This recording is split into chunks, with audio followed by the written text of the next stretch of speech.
Welcome into the Hustle Show podcast, simulcast live on the WagerTalk YouTube channel. We got new graphics, same show, bringing you the winners. Adam Trigger, CT Bets. I am Drew Martin. We got Kelly in Vegas joining us as well. Marc Lawrence on today's show. Going around the horn here. Welcome in the show. Adam Trigger at Top Flight SI. Welcome in, buddy. How was the weekend? Weekend was okay, Drew. I went 5-5 in my football plays, and I felt like I probably deserved like 7-3. So there's one of those. I was on Florida State, that complete disaster of an ending. North Carolina fell a few yards short, but whatever. It was like pretty much a wash. Friend of mine texted me a soccer bet, said he loved it a few minutes ago. So I just had a winner right before the show, so I'm feeling good.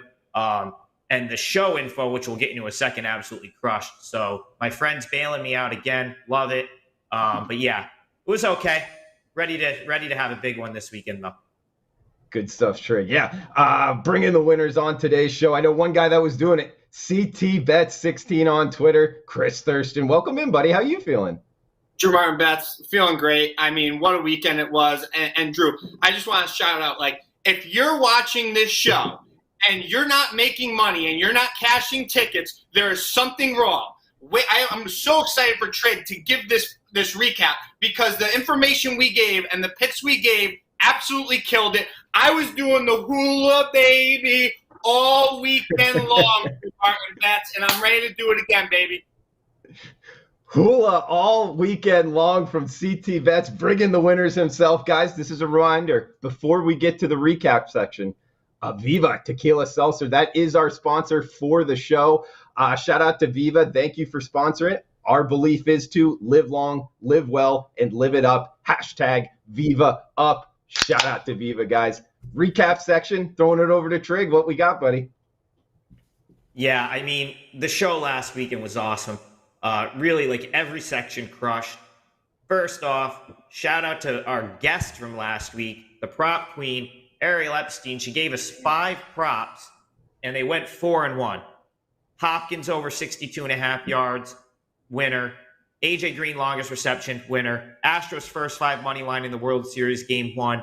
Gurriel to get a single, at least at some point in the game. Didn't even know that was something offered at a book. That hit, and then Alvarez total bases was the only one that missed. The big game section 3-0. Drew Martin with the Astros, CT, and the whole world knows at this point that he bet the Packers last Thursday. That got there with the, with 6.5 outright winner. And I had Troy. They played a great game against Coastal Carolina. And as we all talked about in the show, me and Kelly and even the Walrus mentioned it, they were right there with a chance to win that game. They covered pretty easily. So big game sweep, 3-0. Kelly's card 4-1.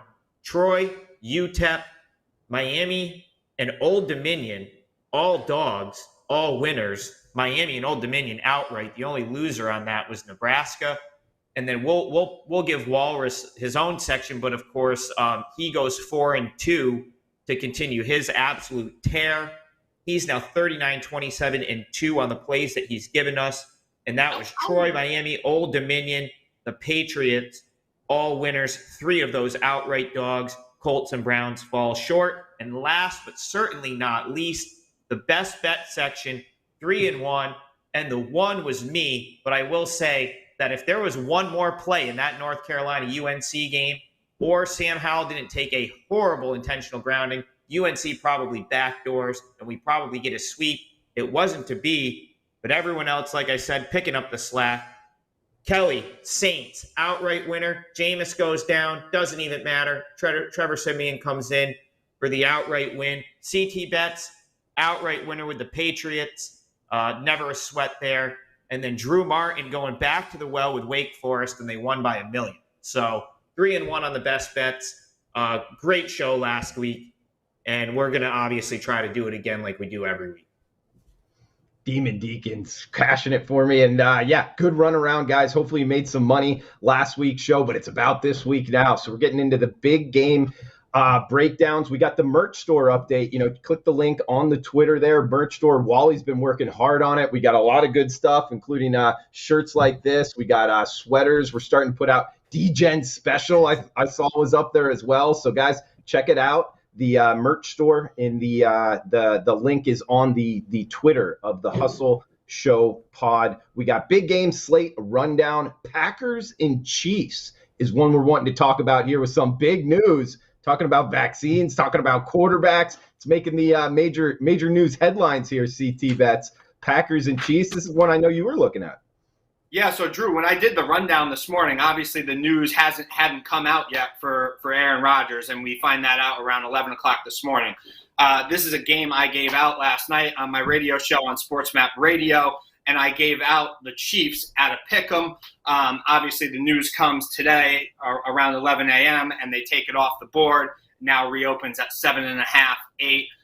So I'm going to actually stick to the NFL, Drew, but I'm going to avoid talking about that game. If you're listening to my show last night and you got down on the Chiefs at a pick, great. You got a great price, and we'll see what happens on Sunday. But I'm going to stick to the NFL here, and I'm going to go to the Arizona Cardinals, San Francisco 49ers, Sunday, 4:35 Eastern time. Cardinals pretty much have owned the Niners for the past few years here in this series, including Game 1 earlier in the year when they met. Actually, we were all on the 49ers getting the points +6. The Cards actually won the game and covered by 1, winning the game by 7. 49ers pretty much kind of dominated the game, had a lot of chances to win the game, a lot of chances to score. I think the score was 17-10. They took a ton of dumb penalties, and it was an absolute dumpster fire of a game. Trey Lance was at quarterback. He might not have been ready to be the primetime rookie quarterback. I expect that to change this Sunday, Drew Martin Betts. This Cards team was exposed last week, as we saw versus Green Bay. The Green Bay running backs ran it right down the Cardinals' D throat. Maybe J.J. Watt was a big factor for the Cardinals, but obviously that Cardinals team is human, and they can lose. And I expect them to lose again this weekend. San Fran got a much-needed road win last week. I know it was the Bears. Offense still came alive. They put up 33 points, showed some signs of life. I played on the Niners +2. There's some news. Maybe Kyler Murray might not play. It's still on the board. It's dropped down maybe +1.5, +1. There's some 2.5s out there. Shop around, but play on Niners +2 is my bet, Drew Martin Bets. Niners +2, big game rundown. All right, I like it. Good analysis there from CT Bets. No hula dance, not just yet, but maybe when it cashes, we'll get another one on. Okay, we're saving it for when it's needed. Trig, what were you looking at? Any big game rundown? Maybe college basketball even? Well, Drew, I'm going to leave my college hoop till later. Okay. I don't have any lines out yet, so I wanted to have a hoop game, but I'll leave that till next week because there's really not lines out for the games next week. I'm going to go to college football, and I'm going to complain for a minute, okay, because I really feel like North Carolina should have covered that game against Notre Dame. I mean, they put up 564 yards of offense, and just like they couldn't get out of there. They keep doing this. They can't get out of their own way. And then even at the end, I mean, they're driving down the field. They're like inside the 20-yard line, going for the backdoor cover. Howell takes a terrible intentional grounding, and then they get stopped on the 3-yard line to end the game. They lose by 10 instead of losing by what probably would have been 3, and they don't get the cover. I'm going back to UNC this week, okay? The red flag of all red flags, Wake Forest. I know that's your team. I know you love them. They are a dog. They're the number 9 team in the country. They are a dog against UNC. I mean, if that just doesn't scream red flag, I don't know what does. As you know, and we talked about it on the show last week, I watched Wake Forest in person 2 weeks ago. This offense is great, like really good, but I have big-time issues with the Wake Forest defense. I'm going to read some of these stats off to you. They gave up 517 yards to Louisville. They barely won. They squeaked it out. They let Syracuse run for 354 yards, squeaked it out in overtime. Army, who you know is going to run pretty much every single play, still ran for 416 yards and put up 600 yards of 595 to be exact, yards of offense on this Wake Forest defense. Duke last week is different. They can't move the ball. Their offense has been terrible, so I'm not surprised that Wake Forest rolled them. But North Carolina can score. I think that's a big-time issue because I do still think that North Carolina is a little bit better than these teams that Wake Forest has been beating. This game is on the road. Wake Forest is now a top 10 team, which puts a target on their back. UNC has nothing else to play for this year. This is the game for them. It's a small number to lay with UNC. I believe 2.5 or 2. We'll call it 2.5. I like the Tar Heels to get it done. I still think that offense is really good. And I don't see Wake stopping them. I think we're going to see 500 plus yards of total offense again from North Carolina. And I think they're going to get what really is not an upset, but many will look at as an upset of the number 9 team in the country. Trig, bringing the heat there with UNC. I don't know if we have Marc Lawrence ready yet, guys, but if we don't, it looks like we're getting him set up now. That's one. I don't know, Trig. You even mentioned my team, Wake Forest. We're going up against each other. CT Bet, you gotta kind of break it in terms of Wake Forest or UNC, man. Which way should the hustler? It's kind of funny because that game we'll wait until the end of the show. That game is my pick of the week, so we'll save that one. All right, we can save it. Get more on Wake Forest, UNC. That's the 8-0 Wake Forest Demon Deacons. Guys, now we got our next guest up for episode 11. By the way, we are brought to you by Viva Tequila Seltzer. I'm having one now. It is a great drink, refreshing on a hot day, on a cold day. It all works, guys. Viva, we flavored our tequila seltzer because flavor is the spice of life, and we like our drinks with a kick just as we like to live our lives. I know a guy that likes to live his life in fast gear here, professional handicapper, owner of Playbook Sports, Marc Lawrence. Been doing this for a while. Very good at it, guys. I read his analysis all the time. I definitely recommend his newsletter. It's very detailed analysis, a lot of stats-driven, college football and the NFL, something I very highly recommend. But without further ado, Marc Lawrence, welcome to the show. Thanks for joining us. Hey, thanks for having me, Drew. Great to be on board. I hope you're doing well, and I hope your season's going just as well. It's going just as well. And by the way, Marc, I read your newsletter all the time. You're near the top of the standings. I mean, you're seeing it well. So what do you find yourself doing in seasons like this? I know you've had a lot of them in terms of looking back, things that you're doing right, maybe to find more winners than seasons when you're just maybe seeing it kind of down the middle, 50%, something like that. Well, that's a great question. We got out to a terrific start this year, and I think a lot of it is attributed to our Playbook Football Preview Guide magazine. We put thousands of hours of research into that magazine, and it spills over into the start of the season. And then we had the start of this college football season this year with so many of these teams having an abundance of returning experience coming back. And it works real well because in my database, I keep a database of starters and teams and experience. And it's just overpopulated this year with all the starters coming back. So all in all, everything works together. It's been clicking real well this year. Absolutely, it has. And Marc, I know a couple things you like to go off of in your newsletter, things you look for in college football, maybe some theories this time of year, something like maybe bubble burst, something of that nature. What are some theories you look for, 8 weeks into the college football season, 9 weeks? Well, this time of the year is especially a strong time because a lot of these theories come to fruition right now as we're into the month of November. One of those theories you mentioned, Drew, is what I call a bubble burst situation. And basically what that is a college football team that starts out 7-0 or better is favored to win their next football game and remain undefeated, but loses. Then the next game they find themselves favored again. They have a real difficult time getting back up off the mat after that perfect season bubble has been burst. We got a couple of plays out there this week that fit that bill. 2 football teams that were favored last week with perfect seasons, SMU and Michigan, and now they come back favored again this week.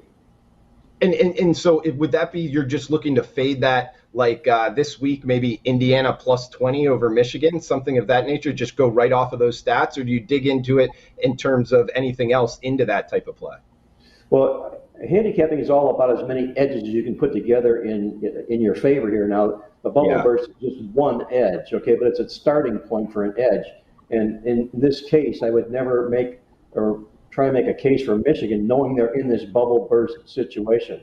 When you dig down deeper into the stats and look at Indiana and how poorly they played this year, largely because of an absence of quarterbacks, it makes that a little bit more difficult ordering up the Hoosiers this week. But this is definitely a Michigan football team that I would not play, nor would I be playing on SMU this week, and especially the manner in which the Mustangs lost that game last week on that 100-yard return kick on the final play of the football game. I think Sonny Dykes will have a super difficult time getting that football team back ready to play this week. Could absolutely see that, Mark. And what about putting on the stats? Can you dig into that one a little bit more? Yeah, what this is, another angle, Drew, that we use, we have published a statistical newsletter. It's called the Midweek Alert, and we really tear things apart statistically in the newsletter, and we keep track of how every team performs in the stats. If you out-yard another opponent, you win the stats. You don't, you lose the stats. So every year, every week as the season goes on, we have records of those football teams and how they perform. As they get into the month of November, the teams that have performed really, really well, that have won every game in the stats, or all but one, we're going to look to play on that team as an underdog anytime from November on out. And on the flip side, teams that have struggled in the stats, have been pushed all around the field statistically, when they find themselves favored, we want to fade those guys.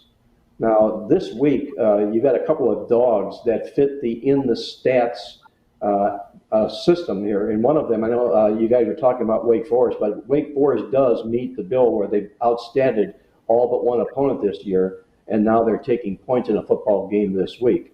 I will say this about our in the stats theory and angle. What we're doing here is, and I'll run this by you guys, there are only two teams in college football this year that have out-yarded every opponent they've played. Can you tell me who they are? Would Wake Forest be one? No. No, definitely not. No. I'm trying to think. CT, do you have who just outgains everyone? That's a really tough question. Yeah, it is a tough question. Because the teams that are coming to mind, like just from like handicapping games, like the teams that I would think would be like the ones that would do it, I already know aren't. So it's gonna be it's someone that's like we're not necessarily thinking that we wouldn't necessarily think of that is just rolling up a ton of yards. Arkansas State. God. Arkansas State on the reverse side of that thing, they get pushed around and lose the stats, right? Yes, but who wins them? Virginia. No, but that's a good guess because of that offense they have. The two guys that win only two teams that have won the stats in every football game they played this year. One of them you might recognize, Ohio State. The Buckeyes have out-yarded everybody they played, even Oregon in that home loss. The other guy, you guys can win a bar bet this weekend and prepare to ask for a designated driver because you'll get drunk because nobody is going to know who the other team is, okay? Is it Texas? It's not like a Texas Arlington or a Texas San Antonio? Something like that? No, that's a real good guess. UTSA's had a great season this year, but they've lost twice in the stats so far this year, but they've really, really had a good season. The other guy is a 4-loss football team. It's Florida. Utah? Gators. Florida Gators.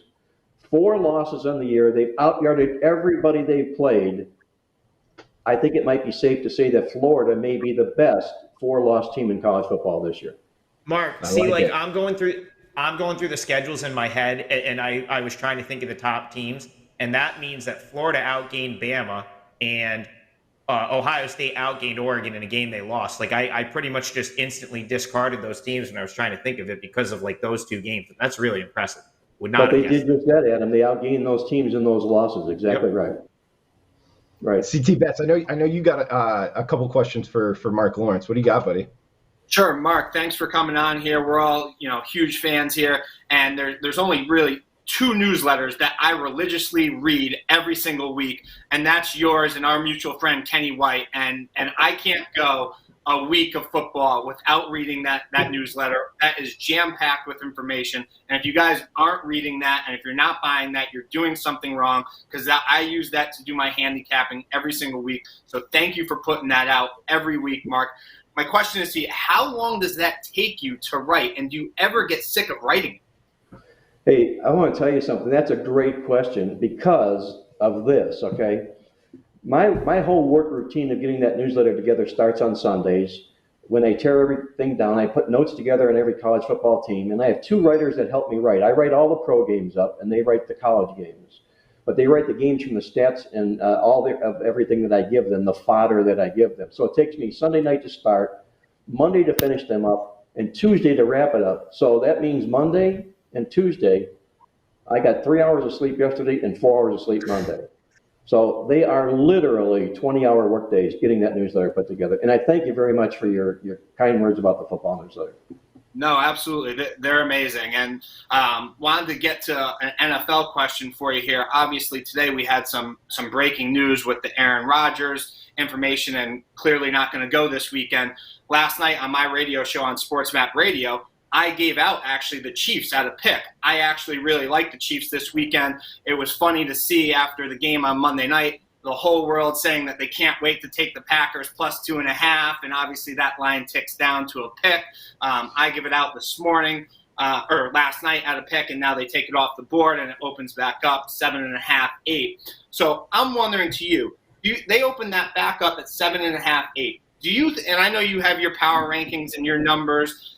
Do you have Aaron Rodgers worth that many points, 7.5, 8 points, or is that an overreaction? My answer is yes, he is worth that much. Probably the only quarterback in the National Football League that is worth that much. To his team, Kyler Murray may be as well, but that's to his team, maybe not on an athletic comparison basis. And if Kyler Murray doesn't play for Arizona this week, you'll watch that number move at least 6 points as well. But as far as Aaron Rodgers is concerned, this one theory that I love to use, and it'll apply this week in this football game, and it's basically using a backup quarterback making his first start when the star is out. They rally around that quarterback, the team does, and you're getting value because of that starter being out. We saw it last week, if you will, with Cooper Rush and the Dallas Cowboys. We saw it with Mike White and the New York Jets, and they both stepped up and delivered the money in those football games.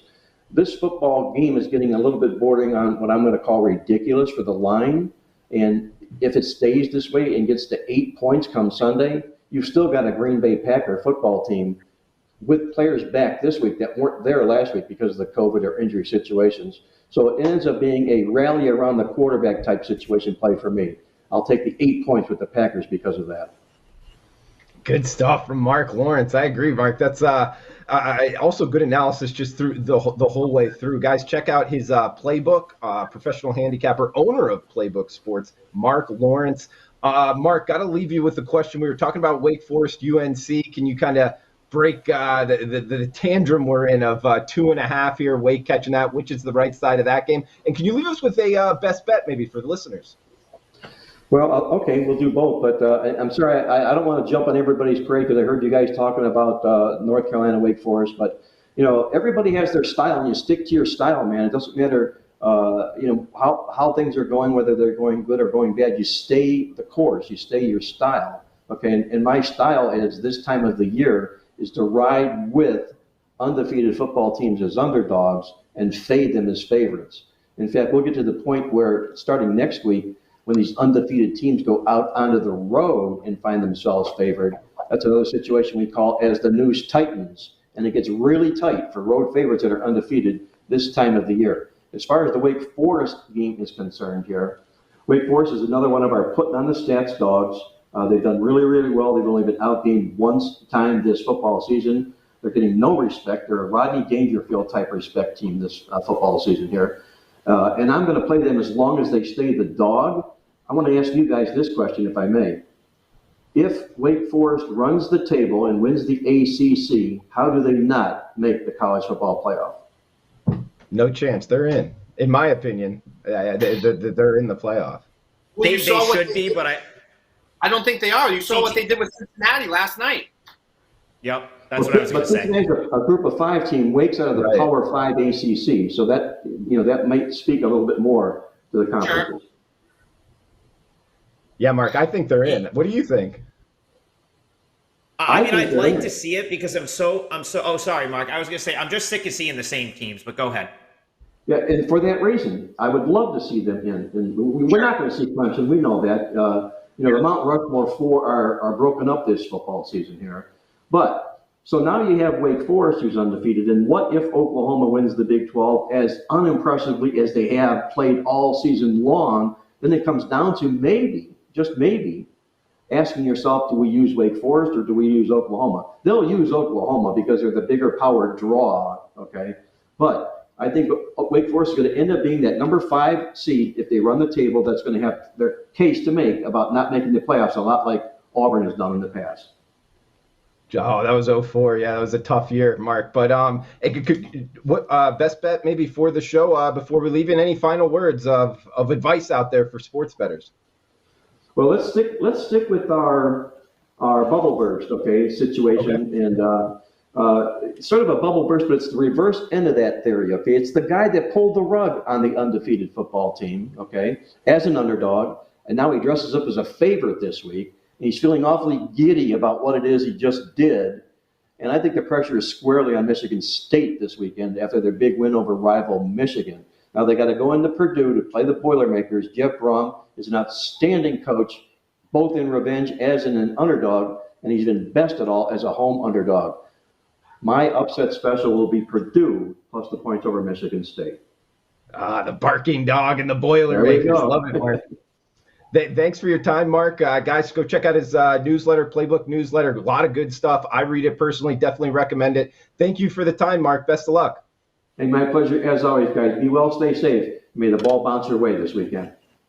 May the ball bounce your way. Good way to end it, guys. Viva Tequila Seltzer. Viva Tequila Seltzer. Refreshing and drinkable hard seltzer with 88 calories, 0 carbs, 0 sugar, 4.5% ABV. Viva, the perfect drink for your post-game celebrations, as it was created with the active lifestyle in mind. We got the Hustle Show pod on Twitter, wherever you're downloading your podcasts, at Apple Podcasts.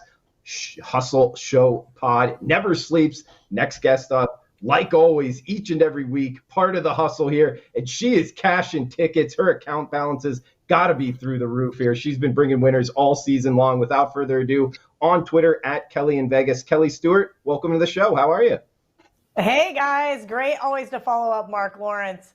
I have been reading his stuff for at least the last decade and learned a lot. Honestly, he's I should say I'm very much like him. We both like those barking dogs. So glad to see that he gave out Purdue because they are on my long list. As you guys can see, all my chicken scratch that I write down every single week from my various shows, as well as my own handicapping homework here. Absolutely. And Kelly, talking about those barking dogs, Purdue, it's one of those situations. It's just, I'm with you. They're a barking dog, you and Mark, but it's just Michigan State's been cashing tickets, looking good all season long. Are you really going to step in front of that train? I stepped in front of them a couple other times. I was on them a few times. I think they're much more favorable in the underdog position, like they were at Miami, like they were last week. They got pretty lucky to escape on the road as a favorite in Indiana a couple of weeks ago. Purdue, I was wrong about last week. I was with the sharp guys. I laid 7.5 with Nebraska, and Purdue could have probably helped me cash another underdog ticket, but I just glanced over them a little too quickly. I'm not going to do that again this week. I think Purdue is going to really upset a lot of Spartan fans. Drake, CT, take it away, guys. Well, I'll go first. I have a question for you, Kel, and then I obviously want to see if you've seen any sharp stuff. Our boy CT Bets got Chiefs money line down on the last night. It's now moved. I think he should take Packers and go for the middle. I'm curious to see what you think. And obviously, we want to see if you have mended your friendship with John Murray, if he gave you anything, and if not, any of the other sharp stuff you've seen. No, John Murray's too busy golfing. Come on, didn't you guys see his Twitter? He can't even write me back. Ariel and I are in a group chat with him with Sam Paniotovich where we like to get good information. And somebody said, where's John Murray? He should be celebrating his victory in Virginia. And here he is. He can't even text us back. So shout out to John Murray. I hope you double bogey on this next hole. That being said, I have seen a few sharp plays. Purdue is one of them. North Carolina -2.5, coupled with what you guys were just talking about with the Wake Forest game. Memphis +5. Bet earlier, it's already down to 4.5. There's a few other ones that I haven't really got to sift through just yet. I did get a sharp play that came across my desk earlier on Army. Interesting there. Take the points in the military game against Air Force. And then I kind of went back and forth. I don't necessarily think this is a sharp play, but it's an interesting situation. Something that Marc Lawrence would probably agree with, and that is Miami off that big win in Pittsburgh. Now they're back at home laying 10.5 to Georgia Tech. Georgia Tech, if you guys remember, was really good to me and upset North Carolina on a neutral field just a few short weeks ago. So those will be it for me. North Carolina, Purdue, Memphis, Army, and Georgia Tech. Now back to the should CT bets middle of the game. Congratulations to him, because I told Drew this earlier on the Every Game on the Board podcast. Man, I thought I pulled the wool over the new sportsbook here in Florida. They still had a 2.5 up, and I was like, everywhere else is a pick 'em or off the board. I scooped up that Packers +2.5 in hopes of being able to middle myself. That being said, I now have a really terrible number with Jordan Love on Sunday Night Football. I got to figure out how to get out of it somehow. I think the Chiefs are going to be an excellent teaser play this week. I don't know if I could possibly lay that many points with this team. I think I'm going to wait to get to the window with a big overreaction spot. But as Marc alluded to, Aaron Rodgers is one of those quarterbacks where we've seen historically his backup not great. I doubt it's going to be Blake Bortles, even though he got a phone call today to possibly play backup. We're going to see how this one plays out. If it hits 9.5, I think I have no choice. And I think at that point in time, it'd be really smart for CT Bets to also try to middle it. Cal, we're going to get into a couple things here first, but I wanted to bring up Sunday, group text message, Saints Bucks games going on. Tell us what happened. I'm kind of half dead from Saturday being with you at the Gators game. One eye open, I'm getting text messages from you. You're yelling at Trig. You're telling Trig he's better leave the group text. You side text me, I'm going to kill him and he better leave the text. What happened? Look, this is how it works, okay? So I'm sitting on the couch with Grandma. It's Halloween. There are children screaming everywhere around me. I wouldn't say I was hungover. I was probably more tired than anything. We didn't get back to my dad's house till late after the game, and then I was up early trying to, be a great aunt and do that whole thing. And look, by the time I didn't have a lot of action in the early game. So by the time my best bet with the Saints came on, I was like ready to go. I was sitting there. Grandma is a Saints fan. And right out of the gate, well, actually, I should take that back. Trig texts me, hey, I like the Saints +4. I'm like, where have you been? I played him +5.5. But sure, go ahead and give him out at 4. And I see his free write-up and everything on Twitter. No big deal. And right out of the gate, Jameis gets hurt. And I am like, you're kidding me. Trevor Siemian marches out there because, as you know, his name escapes me all of a sudden. The backup. Jameis Winston. No, from BYU. From BYU. Taysom Hill. Taysom Hill, thank you. The other team. Yeah. Taysom Hill is out, and I'm going, wait, what? And as a Broncos fan, I'm not a big Trevor Siemian fan. I actually remember a very drunken conversation with Mr. John Elway telling him he was not the guy in Denver, and if Trevor Siemian was not playing well against the Chargers, he should pull him. And he said, don't worry, it'll be fine. And, by the way, Chargers won that game 35-0 in the soccer stadium. So, no, I was not very happy with my last performance with Trevor Siemian that I had seen. So I was a little bit on tilt, a little bit of anxiety, whatever you want to call it. And I had put something in the group chat. Trig hadn't responded. And I'm like, you know what, Trig? Just leave the group chat. This is what you have to do. This is the rules. You mush my pick. You got to go. Right? Our buddy Joe knows this. I kicked Joe out of group chats a couple weeks ago. And what happened? It worked out. It's kind of like when I go to bed on Sunday night and then I still catch a Sunday night football game. It is what it is. Trig left the group chat. We cashed the Saints. I blocked a listener of the show, Jay Buff, for the remainder of the game as well. Also, I went out to help with trick-or-treating and just take a few pictures and to be nice. Grandma and I walk outside, and I come back in, and the Bucks had scored 2 back-to-back touchdowns. And I was like, Grandma, We don't care about these great grandkids. We are going to sit our asses on this couch, point blank, period, the end. We are not moving. You're not getting another drink. You're not going to the bathroom. We are sitting here, and guess what happened? Saints won the game. All was right in the world. I get a little, what's the right word? Reverse jinx. Little, one of those kind of deals, whether it's superstition, I don't know. But I'm telling you right now, Grandma went and sat back on the couch, and it worked out. Trig left the group chat. I blocked somebody on Twitter. They got unblocked. It's all fine. Kelly, it all worked out in the end. Yeah, touch a little bit about that. Go ahead, Trig, go. I just got to say two things. One, yes, you're one of the most superstitious people I meet. You look at a chart and decide if on someone's birthday, if they're going to be compatible with someone else. It's crazy. Second of all, I'll do anything to cash a ticket. I would have happily left the group chat. I had to run out, and I'm using my phone as a GPS, so I'm not checking it. And Kelly is losing her mind, like I'm ignoring her. Like I come back to 25 texts, and like Chris is texting me on the side, leave the chat, and I'm just like, I'm just seeing my phone right now, but yep, I leave the chat, and Saints go on to win, no problem.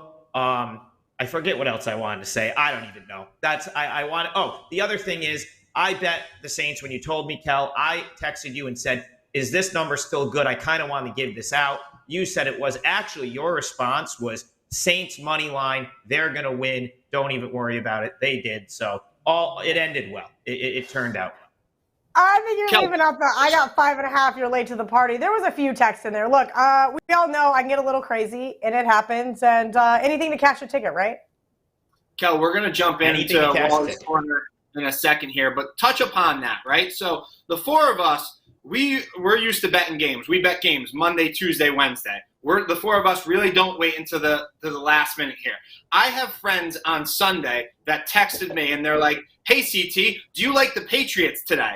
And I'm like, well, if you listen to our show on Wednesday, I gave the Patriots out at +6.5. It's now +3, +3.5.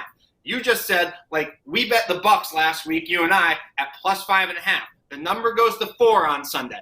Now, obviously, the last 2 years, this year and last year, are a little bit different because you run into the problems like we saw this morning. Aaron Rodgers. I get lucky last night. I have the Chiefs locked in at a pick.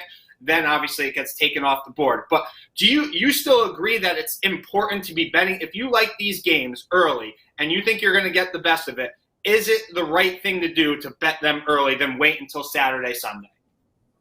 We know that closing line value is the great equalizer between being a winning sports bettor and a losing sports bettor, right? There's a lot of things in between, but if you can beat the market consistently, especially in the NFL, because we know it is the most efficient market, that historically you have a better chance of winning long term. Bottom line, point blank, period, the end. You're right. Some people pushed on that Cowboys, or was it the Bucks Pats game?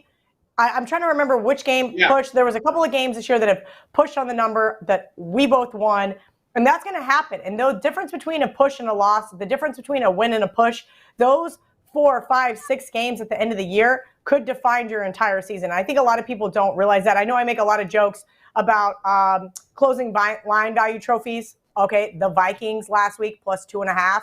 Guess what? It didn't matter. There's another trophy to put on your shelf. That being said, I luckily did not have that. I had them in a teaser, so it worked out for me.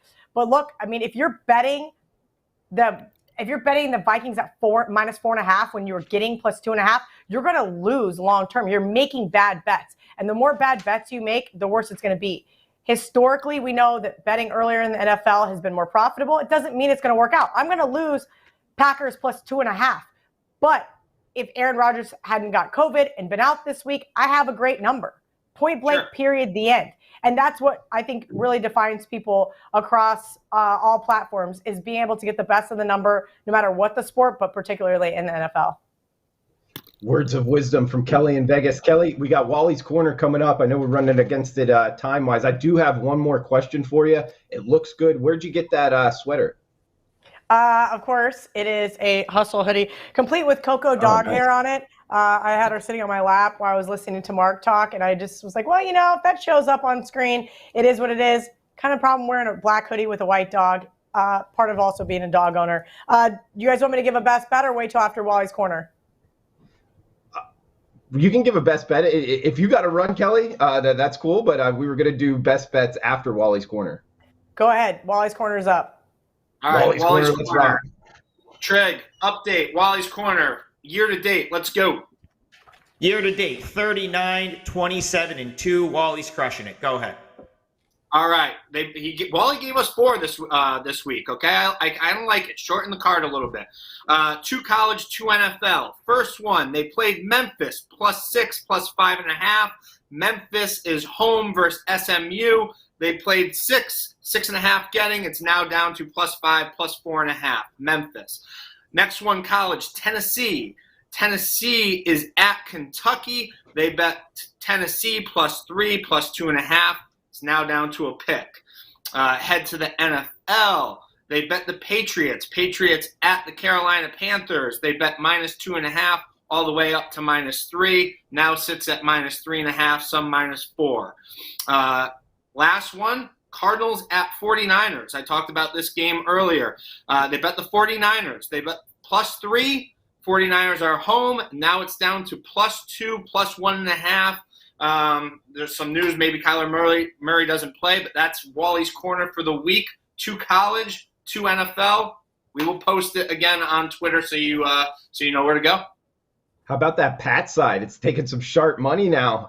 Look out for their season win total there. CT Bets and KIV. We got Patriots looking good. But, hey, we got a quick college basketball segment. We are starting up right now, guys.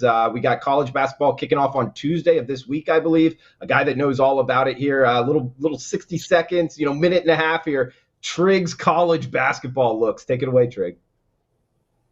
Yeah, real quick. Go over to WagerTalk.com/news. I posted a ton of previews. Hustle is a basketball show as well. I just wanted to talk about a team that I thought had some value out of the Big Ten.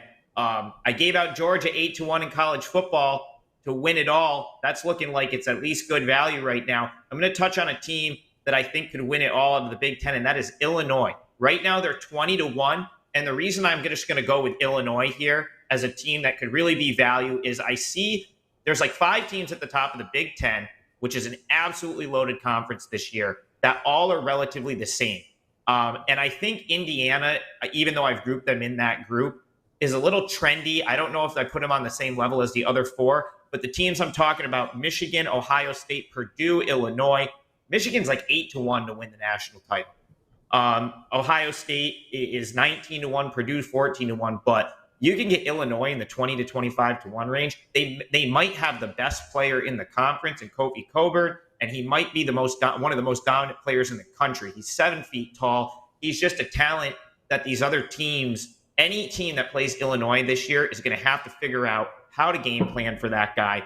Illinois, they lost to Sumu, but they have a ton of shooters. I actually think that that's the team that could win the Big Ten, and the team that wins the Big Ten is probably a 1 seed in the tournament. So you want some value on a national championship college hoop future. I think Illinois is definitely worth a sprinkle. And yeah, like Drew said, we're going to be talking college hoops on this show next week. It's game on. Tuesday night, the 9th, there's like over 100 games, and I'm going to start having college basketball stuff on this show each week. So give Illinois a look for a national championship future and get ready for some college hoop. We're going to be talking it starting next week. The Annihilate in the Big Ten, Illinois. We got everybody joining us live. Spring Hill Outdoors, Paco Healy in the house, Abby Jackson, TD, all of you guys. Thanks for joining us live on the WagerTalk YouTube channel, wherever you're downloading your podcast at. Hustle Show Podcast. We are presented by Viva Tequila Seltzer. We got best bets coming up right now. Kelly, if you're ready to rock with best bets, you mind starting us off? Absolutely. Look, I don't want to ever discredit Wally's Corner, but I'm going to tell you right now what the sharp groups do, and that is they take key numbers. Pats -2.5, they're going to gobble up because they know they can come back on the other side. Pats -3, no problem. Sam Darnold looks like he's not going to be a go this weekend, and I'm okay with that because there's a guy named PJ Walker. Where did he play college ball? That's right, Temple. Where was Matt Rule before he was at CT's alma mater? Temple. So I don't actually think there's going to be a big drop-off here. Sam Darnold has not been a great quarterback this last 4 or 5 games. Yes, they were able to squeak out a win last week, but the biggest problem is they couldn't get a running game going without Christian McCaffrey. And we all know if you can't get a running game going, it's really hard to get a passing game going. Defenses know exactly what to prepare for. Christian McCaffrey is coming off IR this week. We'll see if maybe he doesn't get some touches. Either way, I'm not sure it matters. +4 is too many points for this Pats team to be laying on the road. I was all over the Pats last week. And Pats on the road as a dog, completely different than Pats on the road as a favorite. No disrespect to Bill Belichick.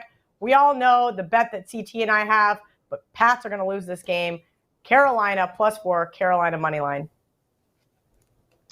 Kelly, you left me out of it. I'm part of that Pats bet too. But, I forgot you are part of it. I forgot Uncle Ben and I both have bets against you and Chris. Yes. Look, Ben is not confident after that last win in the SoFi Stadium against the Chargers. He's just not confident in his Pats season win total under. I think we're just cruising right along. I think the Pats will falter a couple more times. Lots of little easy layups for this team. At Miami is going to be interesting. At Buffalo is going to be really interesting. Buffalo in Foxborough. It's not going to be quite the easy stretch that everybody thinks it's going to be. Hey, I like the analysis in terms of taking key numbers. I could see that happening with a lot of sharp groups out there. Kelly in Vegas on Twitter at Kelly in Vegas. Guys, for my best bet, I'm going to an ugly dog here. +20 with the Indiana Hoosiers. Michigan off of the Michigan State game.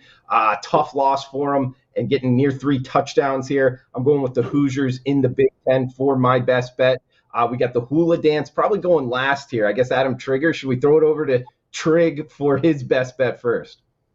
Yeah, let me go now quick because I got to start talking to CT more before the show because my best bet is the San Francisco 49ers, and I had no clue that he was going to be on that in the breakdown. But you know what? I'm going to piggyback him, and I'm not going to spend a whole bunch of time breaking it down because he already gave us a great breakdown. I do like the San Francisco 49ers to win this week. I was on them last time as a best bet when they lost the Cardinals. They should have covered. I think they get it done. And real quick, I'm just going to throw in a bonus play. I love the Indiana Pacers tonight. It goes off in 10 minutes. I gave it out. I spot play NBA. I was 28-16 last year. It's a game I gave out at WagerTalk. So Pacers, money line, it's like -115 if you want some action tonight. Pays to listen. It pays to listen live there. Pacers from Trig. We got CT bets. Finish us off, buddy. Where are we going for best bets?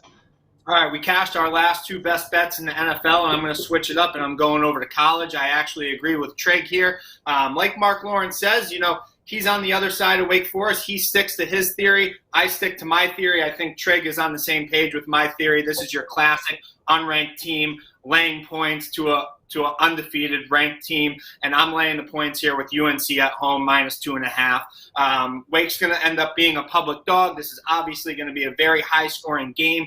UNC's coming off a 565-yard game last week versus ND. As Trig said, they played them pretty tough all game long, had a chance to get the backdoor cover there.